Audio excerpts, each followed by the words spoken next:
Pemirsa, pembagian bansos yang digabung atau dirapel di tengah hiruk-pikuk kampanye Pilpres 2024 mau tak mau menimbulkan prasangka politisasi di kalangan masyarakat. Benarkah ada kepentingan politis di dalamnya dan apakah situasi negeri sebegitu gentingnya hingga membutuhkan percepatan penyaluran bansos di masyarakat? Kita akan bahas selengkapnya dengan Abraham Wirotomo, tenaga ahli utama KSP, ada Esther Sri Astuti, Direktur Indef, dan ada Anang Sujoko, pengamat komunikasi politik Universitas Brawijaya. Selamat pagi Pak Abraham, selamat pagi Mbak Esther, selamat pagi Pak Anang.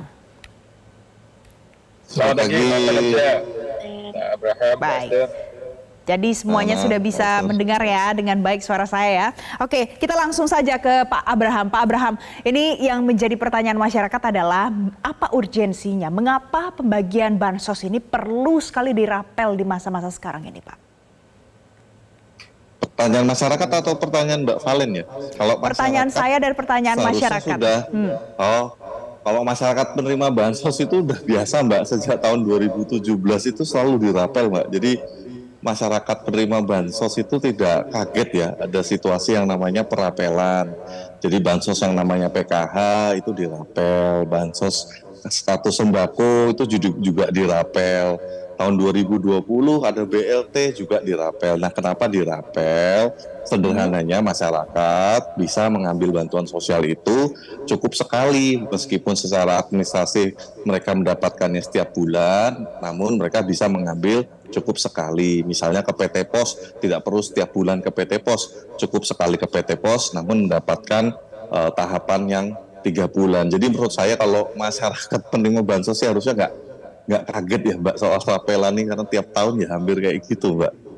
Oke, jadi kalau menurut Pak Abraham ini adalah yang sudah biasa dirapel ya, jadi tidak ada hal yang baru ya. Coba kalau Mbak Esther, Anda adalah seorang peneliti, Anda pasti punya datanya. Apakah memang selama ini bansos itu selalu dirapel? Apakah ada urgensi harus dirapel penyalurannya? Ya, kalau untuk masalah efisiensi yang seperti dikatakan Pak Abraham tadi ya mungkin ya bisa dirapel sehingga diambilnya sekali saja gitu. Nah, namun tentunya ini kan dekat-dekat tahun politik, jadi pasti ada prasangka ya yang tidak baik. Oh, bahwa ini bansos ini dikeluarkan untuk politisasi atau mengerek elektabilitas dari paslon tertentu. Itu sangat mungkin juga terjadi gitu. Jadi segala kemungkinan ini bisa terjadi Mbak. Gitu. Oke, Pak Abraham, pada saat ada yang punya asumsi dan berprasangka kalau seandainya bansos dirapel akhir-akhir ini berarti kan ini masa kampanye. Nah, bisa muncul prasangka ini dipolitisasi. Apakah tidak apa-apa ada pernyataan seperti itu Pak Abraham? Pilihan kalimatnya Mbak aja itu nggak sesuai fakta gitu loh. Kan faktanya bansos itu sejak dulu dirapel. Jadi bukan kali ini saja dirapel, tapi sejak dulu, sejak tahun 2017 untuk sembako, sejak tahun 2014 untuk program Keluarga Harapan. Jadi permasalahan rapel itu suatu hal yang umum dan sudah dilaksanakan selama bertahun-tahun, tapi kenapa jadi ramainya sekarang? Jadi menurut saya ini ramai karena memang ada persepsi-persepsi di tahun politik. Tapi kalau programnya sendiri sebenarnya berjalan sesuai mekanisme yang sesuai dengan tata kelola yang ada. Misalnya nih Mbak, kenapa ada bantuan pangan ini? Ini kan bantuan diberikan sejak tahun 2023. Sebelum ramainya copras-capres dan paslon-paslon yang ada ini. Dan ini ketika pertama kali berjalan di tahun 2023 nggak rame.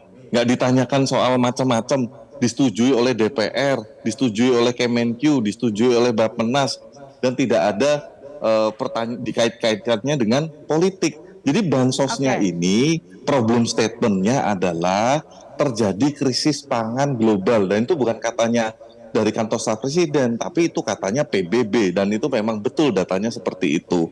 Dan penyebabnya apa Mbak? Penyebabnya dua hal utama menurut PBB. Satu, adanya perubahan iklim, kenaikan suhu global. Yang kedua, geopolitik.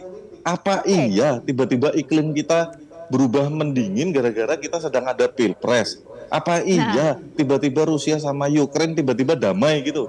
Karena tanggal 14 Februari ada pencoblosan? Kan enggak Mbak.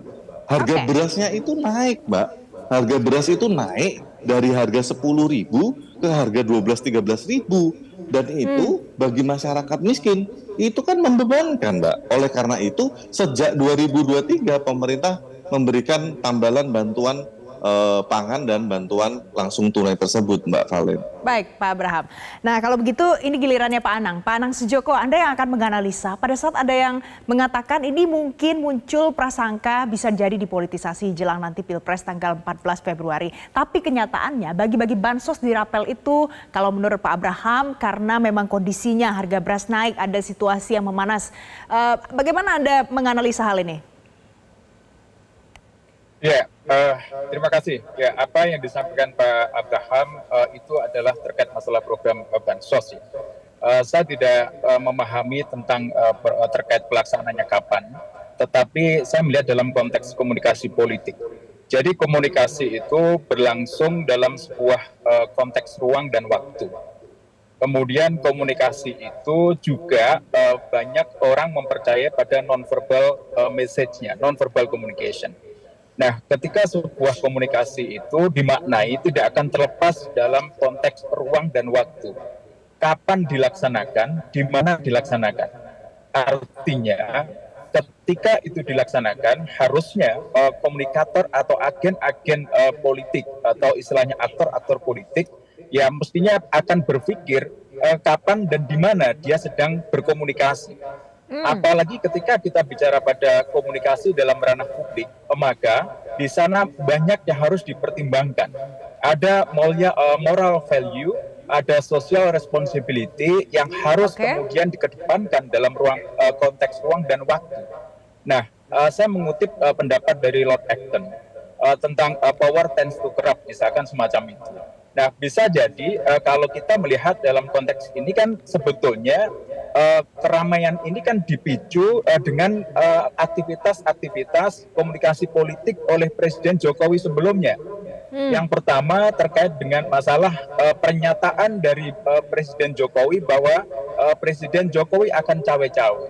Kemudian yang kedua, ada sebuah aktivitas dari Presiden Jokowi kemudian mengumpulkan beberapa ketua partai politik di istana, yang itu tidak semua ketua partai politik.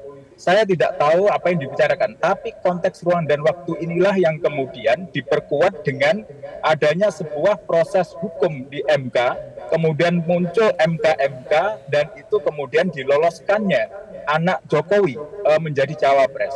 Nah, rangkaian pesan-pesan inilah sebetulnya yang kemudian membuat program bansos yang harusnya normal-normal saja, tetapi kemudian banyak dicurigai. Dan ini adalah hak publik kemudian melakukan kontrol. Nah, ramainya bansos dikaitkan dengan politik itu adalah sebuah keniscayaan yang harusnya tidak boleh ditolak oleh pemerintah. Apalagi yang melakukan adalah Jokowi. Ya. Pak Anang, kita tanyakan ke Pak Abraham. Pak Abraham, ini menarik karena kata Pak Anang adalah hak publik untuk melakukan kontrol. Kemudian mengapa pada saat bagi-bagi bansos akhir-akhir ini Presiden Joko Widodo yang membagikan sendiri bansos ini? Padahal kan kita tahu ada Menteri Sosial, kemudian ada menteri-menteri yang lain juga, dan semuanya biasanya diberikan itu kan ada jadwal-jadwalnya. Jadi dengan gestur seperti ini publik jadi susah membedakan apakah ini pure bansos atau sebenarnya ada sesuatu yang lain di belakang bansos. Ya Mbak, kita jangan kayak orang kaget gitu loh. Saya kan di kantor staf presiden sudah dari periode 1. Pak Jokowi, Pak Presiden turun bertemu dengan masyarakat, membagikan program-program perlindungan sosial itu kan sudah dari tahun 2014. Saya ingat dulu zamannya kartu Indonesia Pintar, Indonesia Sehat, lalu juga ada program PKH, itu kan terus berjalan Mbak. Jadi itu adalah stylenya beliau, bertemu langsung dengan masyarakat, berinteraksi langsung dengan masyarakat, itu stylenya beliau, bagi-bagi, bukan bagi-bagi, tapi kalau ada kuisnya dulu ya, sepeda, kaos, itu kan memang stylenya beliau dari dulu. Nah ini kan dari Mbak kan lihatnya kenapa sekarang jadi rame, tapi itu stylenya beliau dari dulu seperti itu. Lalu pertanyaan Mbak terkait dengan ada Menteri Sosial. Menteri Sosial Mbak tahu bagi BLT terakhir kapan Mbak? Itu Desember Mbak, 2023. Karena bantuan langsung tunai itu programnya November, Desember. Nah di tahun 2024 akan dimulai harapannya Februari, Maret. Nah, yang di Baik. bulan Januari ini, Mbak, yang sedang berjalan itu bantuan pangan.